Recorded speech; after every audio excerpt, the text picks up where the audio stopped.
各位同學，我哋今日咧一齊溫習下實用寫作書信嘅體例格式。咁我哋嘅書信嘅體例格式咧，我哋會分為兩部分㗎。咁今日咧，我哋先溫咗咧三樣嘢，就係私函、覆函同埋咧呢個公開信。首先我哋睇下書函嘅格式。嗱，大家同學留意咧，書函咧其實個格式好簡單嘅，就係稱謂。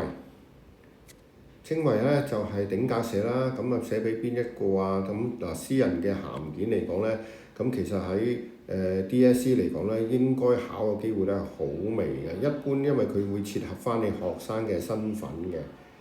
咁啊，跟住就係主體啦，主體啊同以往嘅所有嘅上文咧就冇乜分別啦，都係基本上分開大概4段左右啦，引言啦，2個主題重點啦，同埋一個結尾。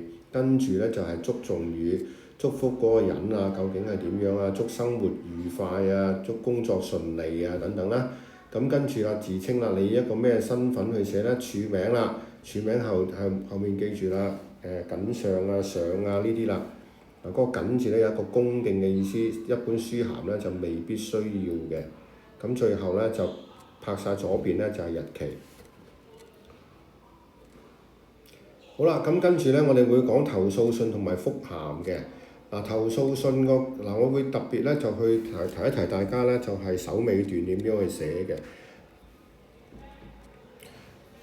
留意啦，投訴信咧一般嚟講咧，我哋咧就會寫例如呢度啦，我哋見到好味道集團公關部主任，但係啦，如果我哋唔知道係寫俾邊一個人嘅時候咧，我哋可以用執事先生，或者你唔知道佢嘅姓啦。好味道集團執事先生，即係處理呢件事嗰個人。咁我哋咧呢個要留意下咧，佢有冇俾到個資料，就係佢個身份。咁投訴信咧，其實我哋可以加一個標題落去嘅。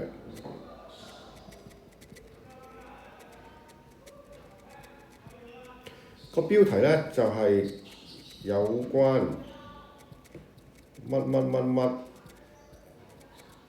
的投訴。嗱，個標題咁你方便嚟一睇落去咧，就知道咧你投訴啲乜嘢。好啦，咁跟住第一段咧，留意啦，第一段嚟講引言咧，首先我哋要講出我哋嘅經歷啦。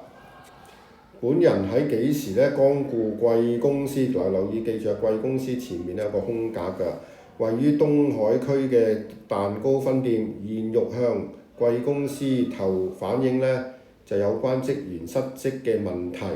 留意啦，跟住咧，其實我仲要呢個咧，只不過係嗰個背景。咁你到底你想點樣咧？跟住後面咧，其實應該仲有個目的嘅。個目的就係希望咧，例如啦，舉個例子就話希望咧，貴公司咧能夠處理啊，令到咧提供一個好良好嘅服務態度啊，俾顧客啊，咁樣呢個咧就係你嗰個目的。跟住啦，結尾方面啦，留意啦，結尾第一樣嘢咧，我哋就要呼應，即係講翻嗰個服務態度問題啦。你哋公司咧一向咧就以高品質嘅蛋糕咧聞名㗎，咁但係如果有咁嘅工作態度咧，就令我帶來一個差嘅購物經驗。咁呢個咧就係帶出翻咧，即係同上文有關嘅投訴。最後啦，第二部分啦，就係講出啦，希望貴公司點樣啦。分開2個部分去寫。咁所以呢個咧就係呼應翻個語境啦。而家語境嘅意思咧就係你寫呢封信嗰個目的係乜嘢？希望貴公司咧就道歉、解釋同埋咧提高嗰個培訓，提高嗰個服務質素。咁呢個咧就係跟住希望你哋咧能夠考慮呢個意見啦。咁呢個就係投訴信結尾嘅寫法。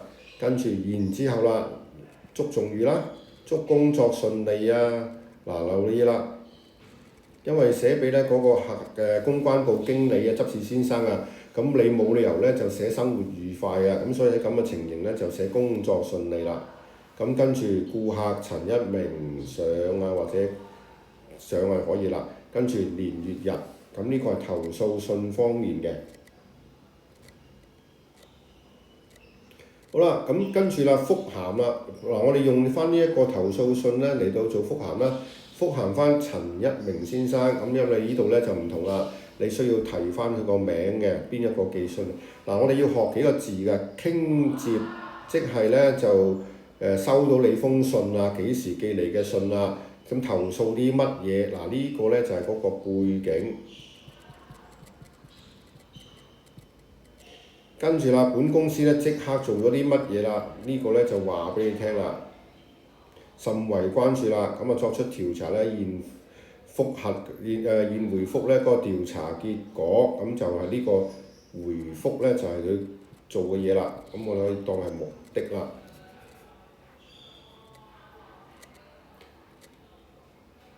跟住結尾啦，本公司呢會秉承以客為先嘅服務態度，增加內部培訓，提升服務質素。呢一句呢，亦都係我哋前面啊，即係總結前面我哋講嘅回覆啦。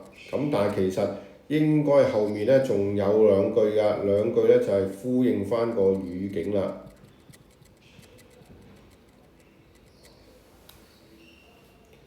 即係話咧，你覆完之後啦，你想即係同嗰個顧客講乜嘢啦？咁我哋呢，即係譬如話提升咗服務質素之後啦，咁希望呢未來呢能夠為你呢就提供一個良好嘅服務啊，呢咁嘅類似嘅説話啦。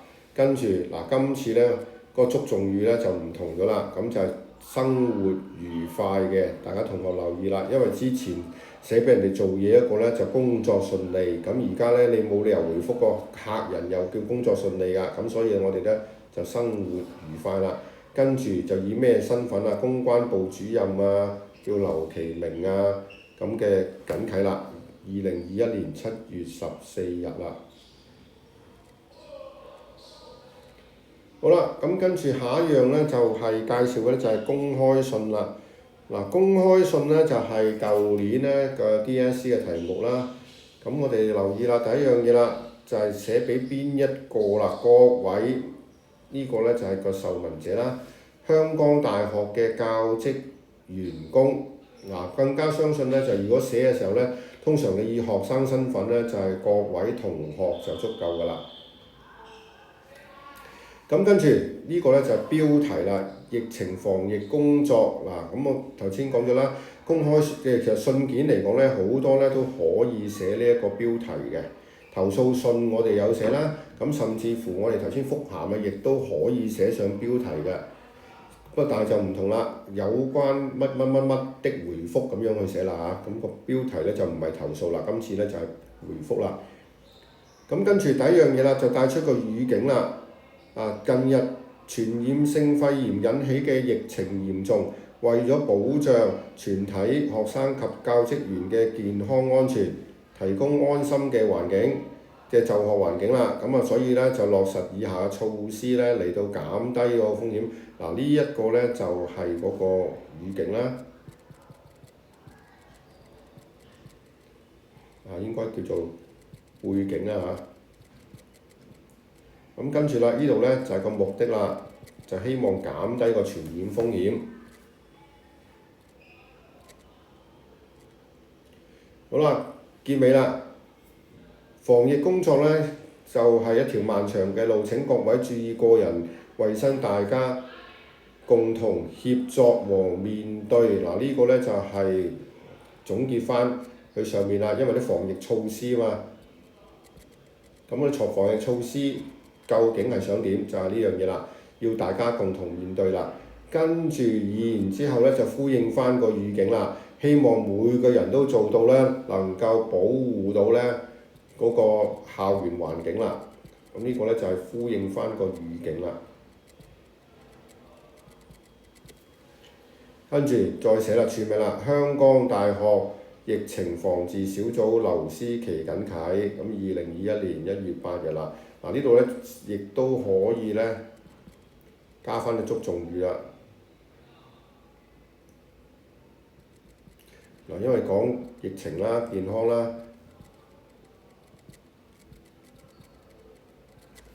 咁我哋可以呢，加翻個祝頌語落去啦。留意下，應該有祝頌語㗎，因為我哋呢係書信。